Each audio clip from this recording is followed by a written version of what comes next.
Well, hey everyone. Welcome back to another Wednesday reflection with PastCov Online. This is Pastor Steve, and I'm so glad that you all are joining us for another great interview.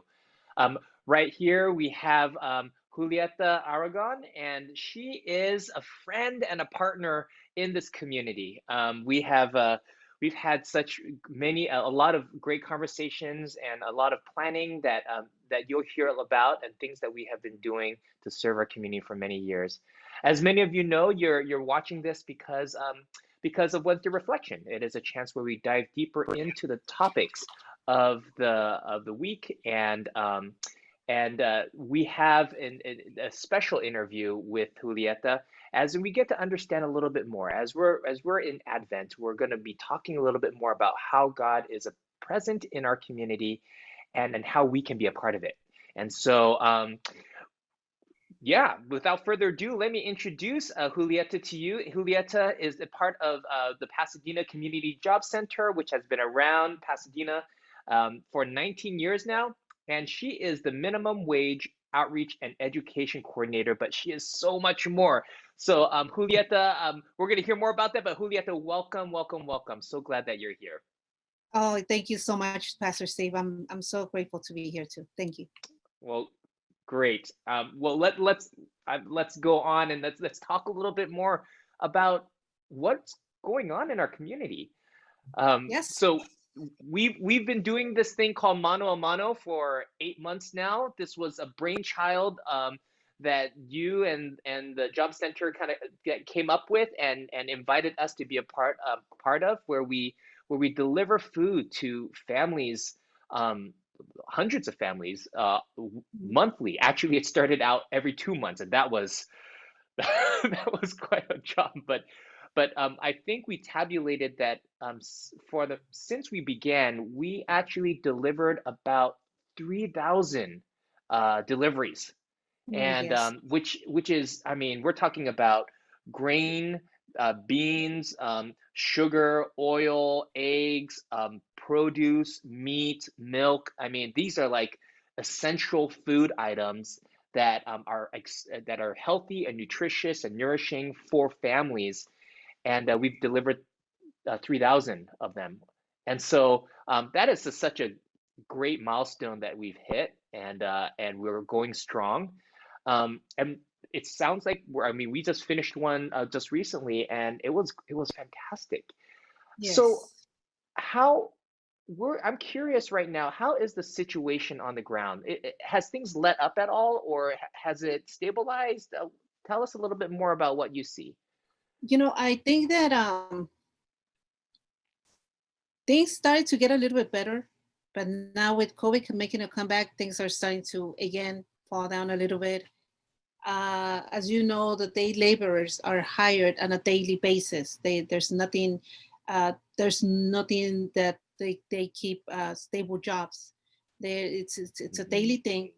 And so with this COVID, we had to close the job center, and everything is done through apps, through phone.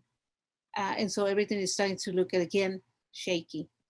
Mm, Um, the food distribution that we started doing, it has been helpful, but there's still so much. There's still so much mhm. because not only do we eat, but we have other needs also. And so when they don't have a job, well, they cannot cover the other needs. So it's So starting to be rocky again. so tell me a little bit more, like, I mean, I love how you've told me a little bit more about how the job center had to shut down and reconfigure so that they can adapt to help day laborers during this time. It's not just shut down and wait till everything blows over and then you open up again. So because because the damages would be so severe. So what are some other things that the job center is doing to help the day laborers? Well, we're trying to do as many things as we can. We're still working very hard to have donations to buy food, but we also need cards, gift cards, because, like I said, we don't only live with food. Yeah. Everybody knows the rent problem that we have. People not Right. being able to pay their rent, people not able to pay their cell phone. And actually, when we say cell phone, that's a very important point, because right now the job center is closed. Everything is done through an app. Everybody calls the job center, and then we connect with the workers through the phone. So the guys have Yeah. to have their phone so that they can be able to get their job, and so they can Yeah. be able to get some of the money to be able to pay the rent or pay other expenses that they might have. So we're trying to do that. We're trying to donations, gift cards. Right now, with Thanksgiving, getting the little turkey with the sides, and so we're always working, because right now the situation for them, it's really, it's really nightmare. That will be the perfect way to describe it. Yeah. Yeah. There's no safety net right now. I mean, There's with there's what we nothing for have. them. And one of the things that we gotta be very cautious, what we gotta be aware of, is that the government gave out some stimulus checks. Hmm. Hmm. Well, or they laborers, because of their legal status, they don't apply to that. They don't apply Yeah. to any kind of help. So they don't get a stimulus check. They don't get rent forgiveness. They don't get anything. um, Wow. and so that's even harder for them. And that's one of the things that many people don't realize, that because of the legal status, they're not even able to go to a shelter, and not even able to go to a shelter to even take a shower, because Wow. they cannot walk into those places. So it's a really struggle. We really have to work for them to give them a little bit of cash so that they can spend it however they can Yeah. in Yeah. the struggle. Yeah. Yeah, I remember you saying, at one point, if we walked in, when I walked into the job center the first time, I, I didn't know what to expect, but I saw chairs. It was set up like a classroom. There was a stage with a band set up. There was even a room, a recording studio where there was a regular podcast that was being broadcasted to educate people and families and workers. This was so much more than just a charity organization. This was an organizing organization. This was a development organization with everything kind of like set up to provide the everything that a worker would need to support him or herself, right? Right. I think that one of the things that is important to mention is that we, even though I might have sounded like this at the beginning, we're not only here to provide to them. we Yeah, this is more about helping them. This yeah, is more about empowering them. that's right. So That's right. when we have a day laborer walk into a job center, we Right. always make sure they get classes, Yeah, English classes for what kind yeah, of jobs they're doing, yeah, the type of English they're going to be using in their jobs, that's right. not the kind of English you get at schools, but the That's kind right. that they're really going to use. That's So right. we came up with the idea of doing a Radio Jornalera before the pandemic, never knowing that this was going to be so useful, such a useful tool. We came up with this idea about 2 years ago, and then it finally got done last year. And now it's been so helpful, because the radio is one of the key points about how we transmit the message, not only here locally, but nationwide. It's an app actually that they can even use it globally. Anybody can That's download the app. fantastic. And we give all kind of information, the COVID information, all kinds of safety that they should be Yeah, following. yeah, And so one of the things that is very interesting, I found very interesting about the jornaleros community, is that there are also um, they're very strong in doing, when we want to push, what is the word that is when we want to protest about something, when we mm, want to ask the government about something. It's usually the day laborers that are on the very first row. They're on the mm, front line mm, fighting to get regulation, to get more fairness, because mm, they feel, some of them, like, for example, I'm going to put you an example. When we were fighting for the minimum wage here in the city of Pasadena, we will have workers that will say, well, I don't want to go to city council, because how about if my boss sees me and then I get fired? I mean, some of the workers have so much to lose. But or Hmm. day laborers, because they don't have a steady job, they don't Hmm. have anything to lose. So when we tell them, we got to fight for this, they agree because they always feel that they can always make a better community. They always feel that we can always fight for a better community. And so that's Yeah, something that it's very important to know about the day laborers, about the power that they hold, that's right. about not being, That's right. about how we teach them to speak in front of city council, how to speak in front of a camera when they want to testify something. All of Yeah. these things we use it to empower them also. That reminds me of that old adage, the idea that, you give a man a fish, he eats for a day.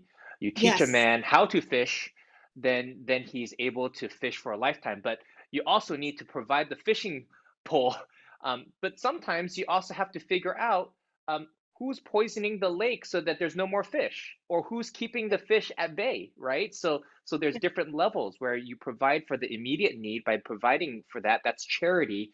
But then there's also this idea of teaching, the development, your podcast, that's able to go out to people. You're training and teaching and mobilizing. But then there's also a way of addressing. Maybe sometimes there's certain things that you might find uh, favors one group over another, and you need to cause change and to change it so that people can all fish by in the way that they need to in order to feed themselves and feed their families. Uh, right, right. I think that also, that's another thing that we teach them, because we they get classes to do all kinds of jobs. And one of the I'm going to say a comment that I hear very often. I think there is no secret that a lot of people tend to think that the immigrants come to take the jobs away. mm, But if we really think about it, um, most of the, especially our community, the day labor community, most of them are doing the jobs that nobody else wants to do. After an earthquake, they're the ones that come and clean up. After with a hurricane, they're the ones that do the cleaning. right, And so you're right. We don't teach them. We don't give. By we providing food for them, a little cash or credit. I mean, some gift cards. It's not like we're giving them. It's like we are providing for them. We're trying to take care of them so that in return they continue taking care of the right, community. Mhm. right, Yes. exactly. And during this time, the jobs might be fewer, so we want to sustain them so that that can happen later, that they can provide, those resources later. I think that was what was explained to me when we had this idea of mano-a-mano, this hand to hand, is that Mhm. there have been times when we have benefited greatly. Many times you've benefited greatly from the labor, from the love, the care. People that come and take care of your house, take care of your kids, take care of the food, pack it, sort it, cook it, all of those things, and many more things. But that now it's our opportunity to see them and acknowledge them and honor them. And so, I'm glad you brought up earlier on how right now we are doing, in many ways, some charity work, some relief work. Maybe we call it relief work. Um, and Marianne, early on, we talked about how we wanted to see if we could partner with you and having deeper relationships with as Christmas is coming. And our church, something that we have done was to you know provide toys or things for families. I'm thinking that, hey, this is the community that we really want to serve. But Nancy Torres, who is one of your colleagues, she said to us, actually, Steve, we on my heart is the single Yes. men that are here, in particular, because there's so many programs for families and children, but the singles are the ones that are overlooked. And and we were shocked at first, but then she began to explain that actually, like you said, I love how you brought up that um, the phone is the source of income for them, Yes. and so just as much as an address for a homeless person is important, because if they can't apply for a job without putting their home address on it, Right. if they don't have the home address, they can't get the job. So in the same way, a day laborer, can't get work unless they have the phone that is going to tell them, hey, there's a job for this thing, right? Right. Tell us a little bit more about that. Well, yes, that is true, and like I said, because of their legal status, they cannot apply for any kind of program. Right. Some of them don't have kids that are born here where they cannot even get food stamps. I mean, practically, it's interesting, but when you think of a homeless, you think of somebody that it's like all the way down the ladder, Yeah, right, right, and you see them asking for money, and we're a day laborer, but at least they have a place, right. they have a warm bed at night, they have a shower where to take a shower. Where the day laborers, we don't have none of that. They cannot get to those helps. So it's so important for them to have their phone. It's so important Yeah, for them to be able to receive the calls. Like, for instance, I'm going to put another example. For right now, we were able to get a donation to give away the turkeys. How do we let them know to come and get their turkey? By their right, phone. right. We already call them, they're already in the list. And if they don't have their phone, and we have that case very many times where we're trying to reach them, and they don't have a phone no longer. So we have to send a message with another jornalero so that they can pass the message down the line. But for in the meanwhile, that jornalero, he's not going to be able to get a job. And so it's Okay. important. It's important because you think of many people on food stamps, you think of many people in Medicare. That's not the case for jornaleros. Wow, So wow. even to buy a toothbrush, even to buy a toothpaste, you need you need your job to be able to That's purchase for right. the very basic. Yes. It reminds me of an old uh, Deuteronomic law in the scripture that it talks about, God was telling the Moses and the Israelites, you know, this is how you need to take care of foreigners and widows. Oh That yeah. when you go through, it's gleaning, when you go through the field, don't pick everything. You have to leave some behind. You have to almost accidentally drop some. Don't be so thorough, because then the widows and the foreigners can come through and benefit from it as well. There has to be this sense. There's a sense of charity because, again, this is, God said, do this because you have to know that you were once strangers and foreigners yourself. You know, Thank you. and I Yeah. think that that's the same for us. I mean, I I don't know about you, but I I my family immigrated here. I mean, there's Yes. just we are all strangers and foreigners unless you're first person, first people here.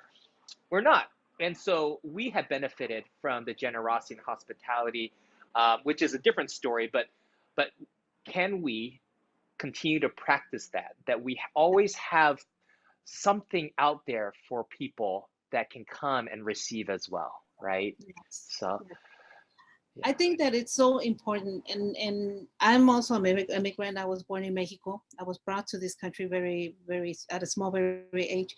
But I think it's so important that we have to realize how blessed we are, because we are Yes. on this side of the table where we are able to make the choices of Yes. how we can help, of how we can serve our God in a way that is going to look Yes. good upon his eyes. How can we do it?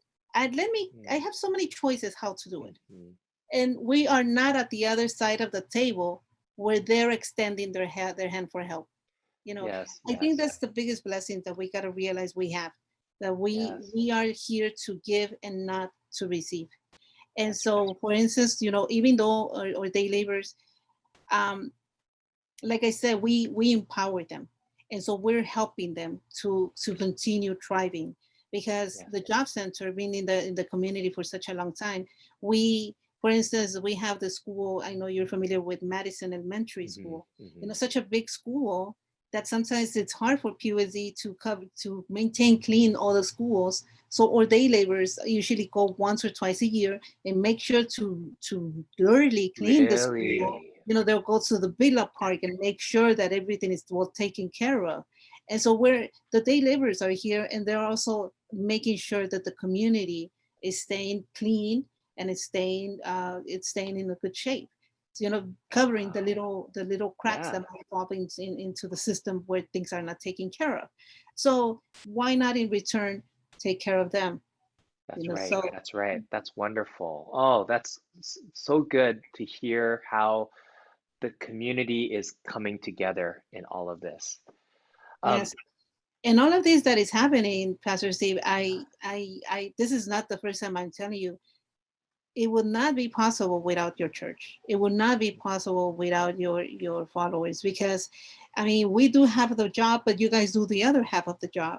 and yeah, and so this Saturday we actually had one of our co-directors from Mandilon visiting us, and so she saw firsthand how we did everything here, and then I took her over to the church, and she saw the second half getting done, and she was so amazed. She was so amazed to see everything, how everybody just really. comes, everybody does their job, and she was just, I mean, it's something great that is happening, and such a nice feeling to be part of it.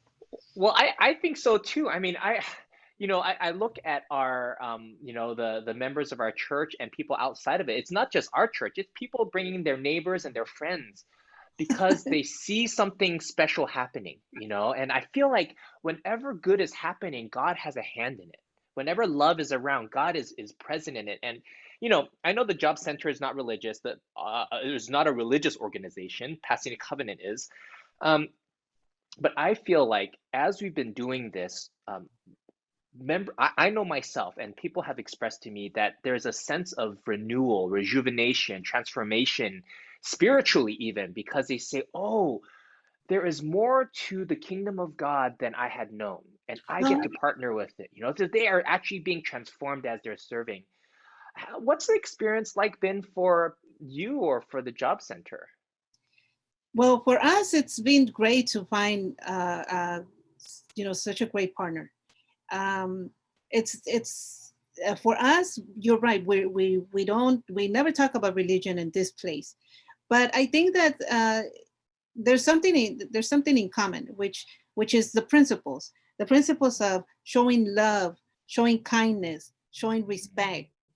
I Hmm. think that that's the glue that unites everybody. It doesn't matter That's what right. religion, doesn't matter which way, which road of life you're coming from. If you have if you have all those integrities, if you have some respect and you have love and you have kindness, I think that's what brought us. That is That's why wonderful. this is working so well. Yes. That's right. Oh, that's wonderful. Oh, I love it. I love it. And I mean, unless God grants an amazing miracle and COVID is eradicated, the pandemic ends, I'm sure we're going to do this for a little bit longer, which is, we'll partner together, we'll figure things out, we'll work on it. We're doing this gift card drive for the laborers. Um, but I want to give you the final word. What are some final words that you would want us as a community to hear about the job center and our community around us? Oh my God! Final word. I'll try to make it as short as I can because there's so much. Uh, but I think that it's important because I have lived in Pasadena for a very long time, and I will pass by Lake every single day, and I will never notice the job center until life took me where I had to come into the job center, and I realized what kind of place this is. I mean, I like to call the job center. I like to call it a diamond in a raw, a diamond in raw, Mm, because nobody knows, nobody can appreciate until you come and you rub it and you see all yeah, the good things that there is here. And yeah. and one of the things that attracted me, one of the main things that attracted me more about coming into the job center and trying to help with creating a change was that we have to realize something. When we talk about the day laborers, we talk about people that live in our city, people that live in our communities. So Mhm, I don't think that it's right to separate both things. I don't think it's right to say community and jobs and day laborers, mm, because at the end of the road, we're community. and mhm. and when we talk about day laborers, well, what are we saying with day laborers? Aren't we all humans? Were we to be able to have the situation that we have, we're laborers in life. That's So right.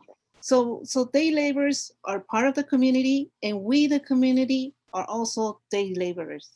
I always like Mm. to put it like that, because we're all human, and it's just for me, that's how I see it. And so I always try to be able for people to see that we're just human here at the job center. I think that's so beautiful. I think that's so beautiful, especially as we go into Advent, because we remember that even Jesus was born on earth, and he Mm, was a laborer. He worked under yes, his father, under Joseph the carpenter. So he learned what it meant to work with his hands, yes, in more ways than me. I try. I cut wood. I am not a carpenter, but Jesus knew what that was like, and so yes, so that is such a great word for us that even God Himself recognized Himself as a laborer. He created the world, of course. So mhm, uh, thank you for that, and I hope that for those of us that are um, that have had the benefit, as like Julieta said, the privilege of choice um, that comes with choice, that we're able to see people and day laborers that are on the street, that are working, that are serving in small little nooks and crannies in our community, that we would recognize them, acknowledge them, dignify them, honor them, and so that we can realize more and more what a wonderful and beautiful and beloved community that we are all a part of. So, Julieta, I'm just so, so grateful that we had a chance to meet 8 months ago, and we've worked together for so long. I love our relationship, and I'm looking forward to more and more of the opportunities to be together, to see our community come into more and more beauty. So, thank you. thank you very much. I think you are being so important. You're being a key person to make this community healthier and more diverse. And so Mm. thank you. We thank you from the bottom of our heart. I'm telling you, none of this would have happened if it was not up to you. I mean, you are so, I mean, I see you as a perfect organizer. You're so good on dot and everything. So thank you so much. Thank Well, thank you. Well, the feeling is mutual. So, all right. Well, thank you all for watching and joining in. I hope that this was as special and as meaningful to you as it was to us, to me, and that do something, change something. Follow, as I always say, follow Jesus and find yourself falling in love with Him. And so this Thanksgiving, this Christmas season, all the things that are happening, keep your eye out to dignify those that you have maybe at once ignored. All right? And come and do something with us together. Okay. Well, we'll see you on Sunday. Thank you all. Take care. Bye-bye.